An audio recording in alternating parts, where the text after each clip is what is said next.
क्या चीन अमेरिकी डॉलर की बादशाहत खत्म करने की तैयारी में है?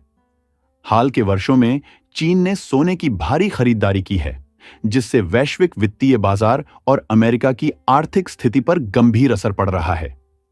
आखिर चीन क्यों अपने गोल्ड रिजर्व्स को इतनी तेजी से बढ़ा रहा है और इसका असर अमेरिका और बाकी दुनिया पर क्या होगा?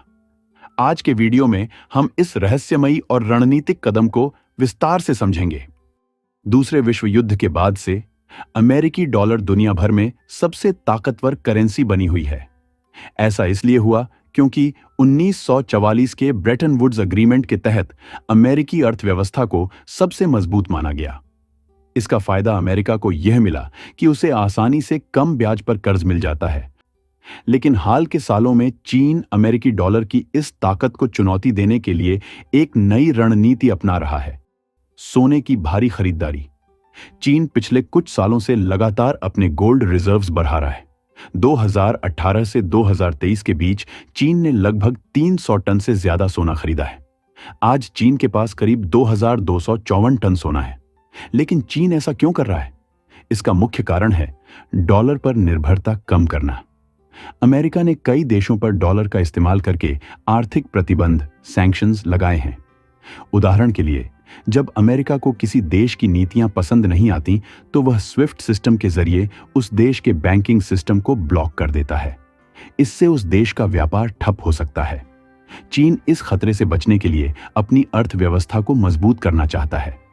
चीन की रणनीति यह भी है कि वह दुनिया के बाकी देशों को डॉलर के बदले अपनी मुद्रा यन में व्यापार करने के लिए प्रेरित करे। इसके साथ साथ चीन ने बेल्ट एंड रोड इनिशिएटिव के तहत कई देशों को कर्ज दिया है और उन्हें गोल्ड बैक्ड व्यवस्था का विकल्प दिया है। चीन की सोने की खरीदारी से गोल्ड की कीमतों में तेजी आई है। इससे कई देशों को सोने में निवेश करने का नया मौका मिल रहा है। साथ ही चीन का यह कदम उन देशों के लिए राहत है जो अमेरिकी दबाव और प्रतिबंधों से बचना चाहते हैं। चीन की यह रणनीति केवल अमेरिकी डॉलर के प्रभुत्व का जवाब देने के लिए नहीं है, बल्कि उसके आर्थिक और भू राजनीतिक लक्ष्यों के व्यापक दीर्घकालिक दृष्टिकोण का हिस्सा है। यह नीति वैश्विक वित्तीय प्रणाली में खुद को मजबूत करने के साथ साथ अन्य देशों को डॉलर पर निर्भरता से अलग करने के विकल्प भी प्रदान करती है। चीन का बेल्ट एंड रोड इनिशिएटिव एक वैश्विक इंफ्रास्ट्रक्चर और निवेश परियोजना है जो एशिया, अफ्रीका और यूरोप को जोड़ने का लक्ष्य रखता है। चीन इस परियोजना के तहत अन्य देशों को फंडिंग और निवेश में सोने का समर्थन कर नई वित्तीय व्यवस्था तैयार कर रहा है। इस गोल्ड समर्थित वित्तीय मॉडल से चीन डॉलर की निर्भरता को तोड़ते हुए अंतर्राष्ट्रीय व्यापार में अपना दबदबा कायम कर रहा है। चीन की दीर्घकालिक योजना अपनी मुद्रा युआन को अमेरिकी डॉलर के विकल्प के रूप में पेश करने की है। इसके लिए चीन अन्य देशों के साथ युआन में व्यापार समझौतों पर हस्ताक्षर कर रहा है और सोने की बैकिंग के जरिए युआन में विश्वास बढ़ा रहा है। सोने की भारी खरीदारी से युआन की स्थिरता मजबूत हो रही है, जिससे वैश्विक व्यापार में इसे व्यापक रूप से स्वीकार्यता मिलने की संभावना बढ़ रही है। चीन उन विकासशील और उभरते देशों के लिए एक विकल्प बन रहा है जो अमेरिकी डॉलर के प्रभुत्व और उससे जुड़े वित्तीय दबावों से परेशान है। चीन इन देशों को सोने और युआन के माध्यम से नए वित्तीय साधन और निवेश विकल्प उपलब्ध करवा रहा है। इससे वैश्विक वित्तीय व्यवस्था में बहुध्रुवीयता, मल्टीपोलैरिटी की संभावना बढ़ गई है। चीन की सोने की भारी खरीदारी का प्रभाव वैश्विक बाजारों पर कई स्तरों पर पड़ा है। इसका असर न केवल सोने की कीमतों पर हुआ है, बल्कि यह अंतर्राष्ट्रीय वित्तीय प्रणाली में एक बड़े बदलाव की ओर भी संकेत करता है। चीन की सोने की निरंतर मांग के कारण वैश्विक स्तर पर सोने की कीमतों में स्थिरता और बढ़ोतरी देखी जा रही है। जैसे जैसे चीन अपने भंडार में सोने की मात्रा बढ़ा रहा है, वैसे वैसे सोने की कीमतों में निवेशकों का विश्वास बढ़ता जा रहा है। चीन की यह मांग वैश्विक बाजारों में एक बुलिश ट्रेंड बना रही है। चीन के इस कदम के कारण सोना धीरे धीरे अंतर्राष्ट्रीय लेन देन का एक विश्वसनीय विकल्प बनता जा रहा है।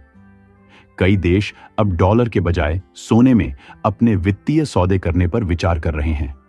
यह प्रक्रिया डी डॉलराइजेशन की दिशा में एक बड़ा कदम है, जहां अमेरिकी डॉलर के प्रभुत्व को चुनौती देने के लिए सोने का इस्तेमाल हो रहा है। चीन की तरह भारत भी धीरे धीरे वैश्विक वित्तीय प्रणाली में अपनी स्थिति को मजबूत करने की दिशा में कदम बढ़ा रहा है। भारत सोने को अपने विदेशी मुद्रा भंडार का एक महत्वपूर्ण हिस्सा बना रहा है और आरबीआई, भारतीय रिजर्व बैंक, लगातार सोने की खरीदारी कर रहा है। पिछले कुछ वर्षों में भारत ने अपने गोल्ड रिजर्व को बढ़ाने पर विशेष ध्यान दिया है। विश्व बैंक और अन्य अंतर्राष्ट्रीय वित्तीय संस्थाओं की रिपोर्ट के अनुसार भारत ने धीरे धीरे सोने की खरीदारी को बढ़ावा देकर विदेशी मुद्रा भंडार को और मजबूत किया है। भारतीय रिजर्व बैंक आरबीआई ने नवंबर 2024 में रिकॉर्ड स्तर पर सोने का आयात किया, जिससे देश का कुल स्वर्ण भंडार लगभग 854 टन हो गया है। इस पहल के तहत आरबीआई ने ब्रिटेन से 102 टन सोना वापस लाकर देश में संग्रहित किया है, जिससे अब कुल 510.5 टन सोना घरेलू स्तर पर सुरक्षित है। भारत और चीन के साथ साथ जापान भी तेजी से अपने स्वर्ण भंडार को बढ़ा रहा है। जापान के केंद्रीय बैंक, बैंक ऑफ जापान, ने हाल के महीनों में सोने की खरीद में उल्लेखनीय बढ़ोतरी की है। यह कदम देश की मुद्रा येन में कमजोरी और वैश्विक वित्तीय अस्थिरता को देखते हुए उठाया गया है। जापान की मुद्रा येन की कमजोरी के कारण निवेशक और सरकार दोनों सोने को एक सुरक्षित संपत्ति के रूप में देख रहे हैं। जब वैश्विक आर्थिक अस्थिरता होती है तो सोना एक स्थिर निवेश बन जाता है जो मुद्रा संकट से बचाता है। इसके अलावा जापान अब डॉलर के बजाय सोने में निवेश कर अपनी वित्तीय स्थिरता को मजबूत कर रहा है। यह कदम अमेरिका के डॉलर आधारित वित्तीय तंत्र पर निर्भरता कम करने का एक प्रयास है।